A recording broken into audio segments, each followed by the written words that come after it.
Hi, everyone. Hope you're having a beautiful Mother's Day. We find ourselves in this time in between Yom HaShoah and tonight in Israel is Yom HaZikaron. I got to the shul on Shabbat yesterday, and I had one kind of sermon planned, and a very different sermon happened. And afterwards, some people came over to me and said, "You have to record this one." And so I'm recording it for you, for those who wanted to hear it again, and for those who didn't hear it. I also want to remind you before I begin that there's some really great events coming up. Number one, I also wanted to just say this, that if you're someone who is interested in matchmaking, we're looking for help with J Matchmaking, with J Montreal, and maybe you have some extra time and you want to become a matchmaker, and let me know. But we do have an event coming up in Montreal to teach matchmaking on May 23rd. And then May 24th to the 26th is going to be the Jewish Relationships Summit. If you know a Jewish single between the ages of 28 and 38, myself, Elisa Ben Shalom, we have some other special guests that are going to be joining us. And so I'm really, really excited about that summit. And also I'm doing a special wine and food event with Chef Mayan Ora in Montreal. So all of those events can be found on my site, theloverabbi.com/events, and you can see everything about those events and other events that are coming up. Now, let's get started. This week, the big news about the threat from the US to halt weapon shipments to Israel came out. And if Israel insists on entering Rafah, that the US would halt the weapons. Now, in Israel, many see the relationship with America to be absolutely critical to Israel's survival. And so this development is very concerning. I thought about it, and this was like a real critical moment, especially just happens to be right now. Just think about Yom HaShoah. Every year, Yom HaShoah, I watch the live feed from Auschwitz, Birkenau, of the March of the Living. And this year, amongst many things, they honored 5 survivors, 5 Holocaust survivors who had lost children or grandchildren on October 7th.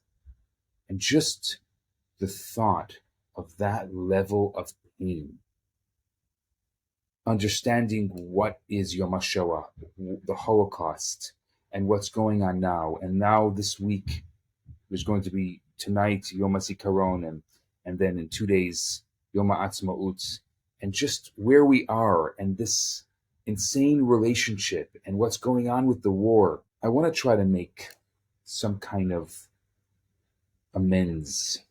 It's the wrong word. I want to try to make some kind of understanding, maybe something that you didn't think about when it came to what's going on. I want to share a story that takes us back to the shtetl, to the Rebbe of Koznitz. Now, in the shtetl, if you went to a Rebbe for a blessing, there was a process. You would take a silver coin, you put it on the table, and then you would ask the Rebbe for a blessing. And this was customary amongst the many Hasidic groups, not necessarily the Lubavitch or the Chabad group, but in other Hasidic dynasties, you laid a silver coin on the table, and you told the Rebbe that you were coming for a blessing, and the Rebbe would give you a blessing. A couple shows up in Koznitz. This is late 1700s. They'd been robbed, and they had lost a lot of money. So they turned to this righteous man, the Rebbe of Koznitz, hoping that his spiritual powers would help them recover what was stolen. Put the silver coin on the table. There's no response. So the woman kind of gives a little nudge to her husband and says, maybe add a coin. So he puts a second silver coin there. Nothing. A third, a fourth, a fifth, no response. She dumps the entire bag of silver coins onto the table. No response. In a frenzy, upset, She grabs all the silver coins off the table, puts them back in the bag, and she says, "We don't need you. We have God. God can help us." Suddenly the Rebbe put up his hands. And he said, "Now you'll see salvation. I couldn't help you because you forgot about God and you were relying solely on me. Now that you've remembered God," he says to them, "you'll see a miracle." When I heard what's going on between the US and Israel, I immediately thought of that story of the Rebbe of Koznitz. I think that the Jewish people, Israel, we've relied too much on the silver coin. We relied too much on America to come to the rescue. And we forgot the truth that it's only God that will save us. And that's the key to miracles. During the weeks between Passover and Shavuot, there's a tradition to study Pirkei Avot. What is Pirkei Avot? It's a book of ethics. It was written around 1900 years ago, at the same time that the Babylonian Talmud was written, that the Midrash, the Zohar, if you've heard of these books before, and it was written by the authors of those books. And it comprises of 6 chapters. And each Shabbat, between Passover and Shavuot, we read one chapter. Now, most of the tractates of the Mishnah, in general, they delve into halachic matters of Jewish law and matters concerning Jewish life. But this is completely unique of all of the other tractates because it focuses solely on ethics. Another interesting aspect of the Pirkei Avot is the chain of tradition. It's a record tracing the transmission of Torah knowledge from Moses down to the sages of the Mishnah. They also include the teaching from each sage. For instance, the Mishnah records Hillel, the famous Talmudist, and the sage Hillel the elder. He would say, "Be the disciples of Aaron, love peace and pursue peace." So when we want to recall Hillel, we actually remember him by this message. The Rebbe added that the teachings that are mentioned in the names of those sages, they weren't just some smart saying they once said. They lived their lives according to these teachings. They weren't just words. It was their way of life. So when we listen to these teachings, and each one so powerful, these weren't words that they preached. These were words that they truly lived by. Hillel didn't just preach love, peace, and pursue peace, love people and draw them near to the Torah, but he dedicated his entire life to loving all people. He was a living example of these principles. Similar, maybe not as famous as Hillel, but there's a statement in the first chapter by Rabbi Yisroel Bernath. He was very well known in those times, maybe not as well known today. And he says, "Judge every person favorably." Now, this particular statement, there's an unbelievable drama behind it. Maybe one that you've never heard before, but one that you should know about. And maybe if you don't know it, you'll be surprised to hear about it.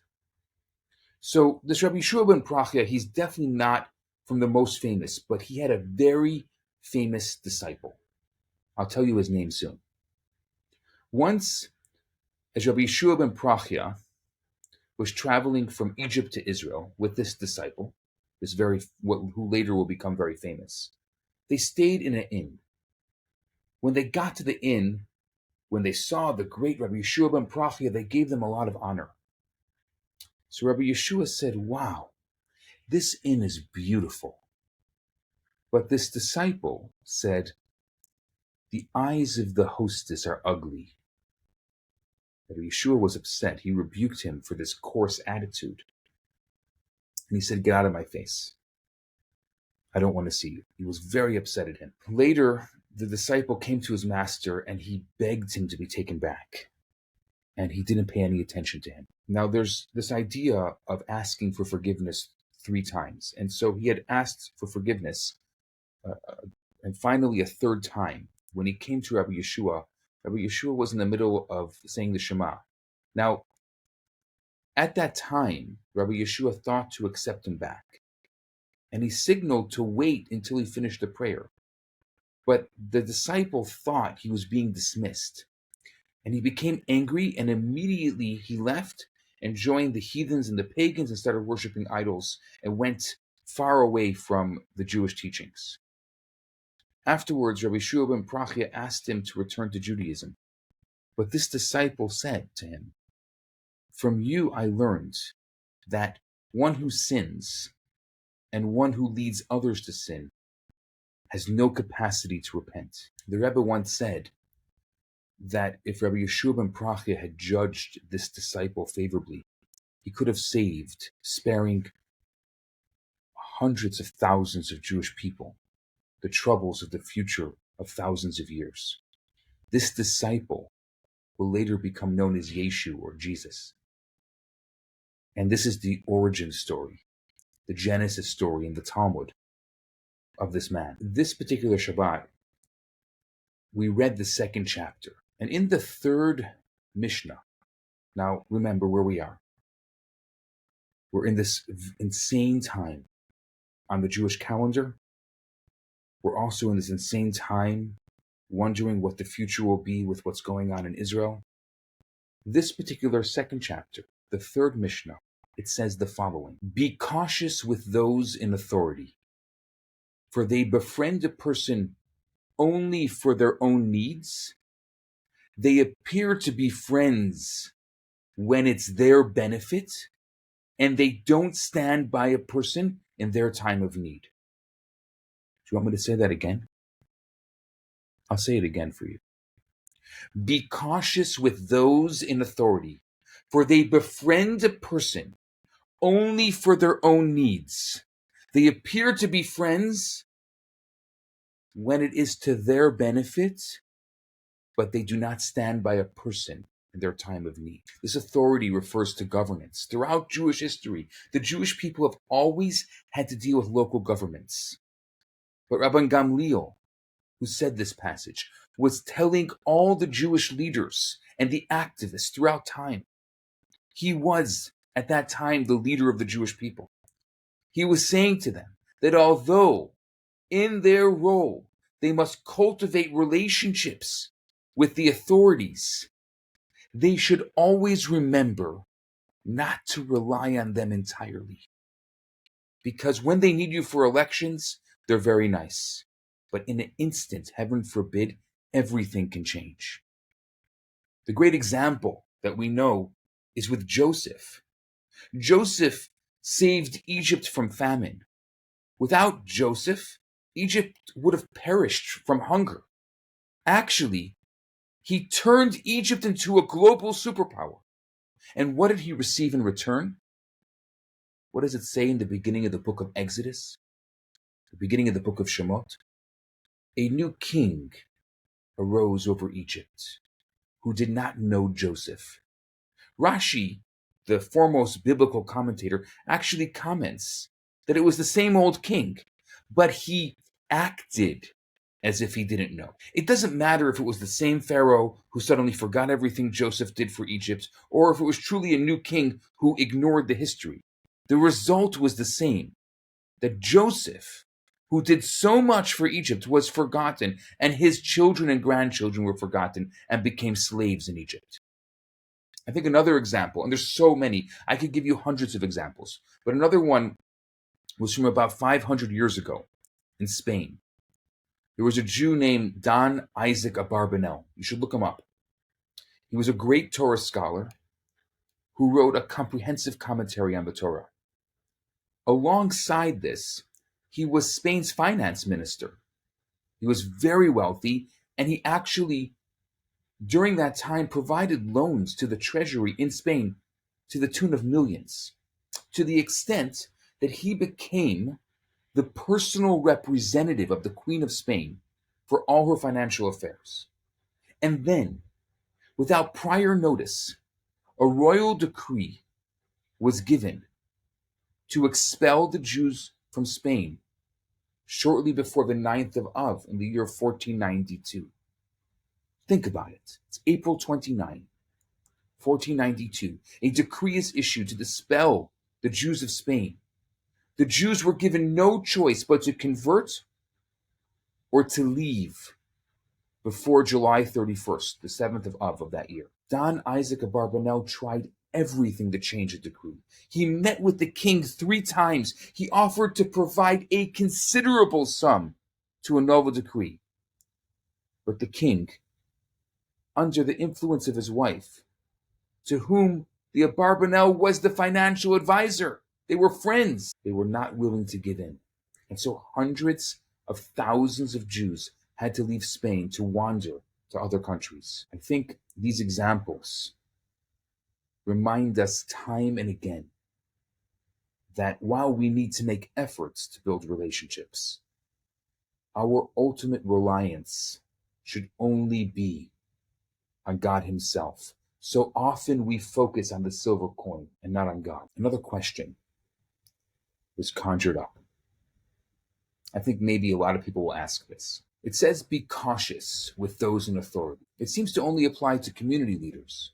So how does this Mishnah matter to you and I that are talking about it today? It's very nice on a global level, and we understand the connection with it on that level. But what about the two of us? What about this conversation? The Rebbe explains that the term authority also alludes to the authority that governs us, the individual. The sages describe the human body as a small city. I don't know if you've ever heard that before, but it's very often referred to in the Talmud as a small city, where 2 armies fight. The evil inclination, which tries to persuade the person to do what is convenient, to do what is comfortable, and the good inclination, which tries to convince the person to be a little more spiritual. They both battle over the small city, over the individual. Who decides what a person does? Well, there are 2 rulers. There's the intellect and there's the heart. The intellect tells a person what is right and what is wrong, but the intellect alone isn't enough. A person who only uses intellect can become cold as ice. So along with the intellect, we need a heart to give life to the intellect. The intellect should generate emotions, like a love of God. But it begins with the mind. It begins with that intellect, which then engenders the feeling of love in our hearts.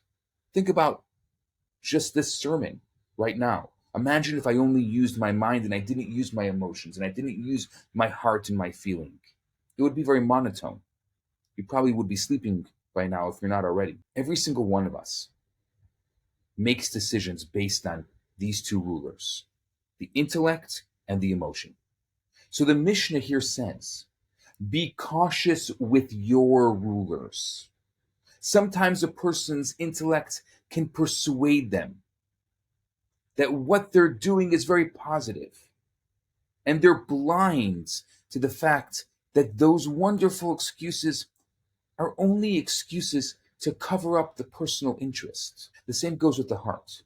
Some people show compassion to the cruelest group in the world today, convinced that they're performing noble deeds by demonstrating for their own sake, when in fact they're committing some of the most cruel acts.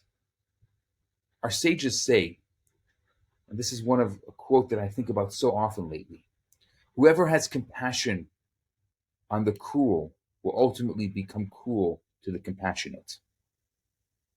I'll say that again. Whoever has compassion on the cruel will ultimately become cruel to the compassionate. So that's what the Mishnah was saying here. Be cautious with your rulers. Don't let your intellect and heart lead you astray. We have to examine ourselves to see if we're objective in our decisions, to see if we're having a critical an independent evaluation of who we are. And one of the most effective ways to do this is written in the first chapter of the Ethics of Our Fathers, of the Pirkei Avot. It says, make for yourself a teacher. Every single one of us needs a personal mentor. Every time we have a dilemma, we need to find someone who we can turn to talk it out, to seek advice. The Rebbe very often promoted this idea because the Rebbe would say and would quote the Talmud that a person is too close to themselves. I always like to joke that our nose gets in the way. We can't see ourselves properly. But in simple terms, we're not able to be objective about matters that concern us. So when we're faced with a personal decision, it's best to present the question to someone who has no personal interest and is not affected by it. And that person will help them do the right thing. Now, who's this person? How do you know what kind of person this is? Generally speaking, what I would say, it's someone who has done what we want to do successfully. Anyone can be your mentor, as long as you will listen to whatever they say. And that's very hard. You're not going to them. It's not a survey. You're going to them and you're asking for advice. You have to know that this is someone who has no vested interest, so they're not affected either way by what's going to happen. There's no personal interest there. So it can't be, somebody who's like a parent or a spouse or somebody who's really affected by whatever decision is made. And it has to be someone, and I think even most importantly, who has done what you want to do successfully. But the main thing is we can't be our own mentor. We can't be our own coach. We can't be our own psychologist. We need someone who will help and guide us during those difficult times and even sometimes not so difficult times. So right now, as we stand on the precipice of a very difficult world, a world of which we have to work hard, and we do have to work every single day to see the good and to focus on the good. It's very easy to get caught up in the 24-hour news cycle. If you get caught up in the 24-hour news cycle and you're thinking negative things, stop watching. There's enough people in the world who will be watching for you. Just stop watching. It's okay. We need to focus on the positive. We need to uplift ourselves. We need good coaches, good mentors. We need good advice. And right now, Hashem should bless every single one of us, that we should do the right thing, that we should strengthen our trust in God. And we should remember that it's not about the silver coin. We should take all the silver coins off the table, put them back in the bag and say, I don't need you. I have my God. And Hashem should see that and send us Mashiach, send us a peace, send us an era that is filled with love and peace and getting along with each other. May that be today. Please, please, God, may that be today. I wish you all a wonderful week, and I hope that we can continue this conversation.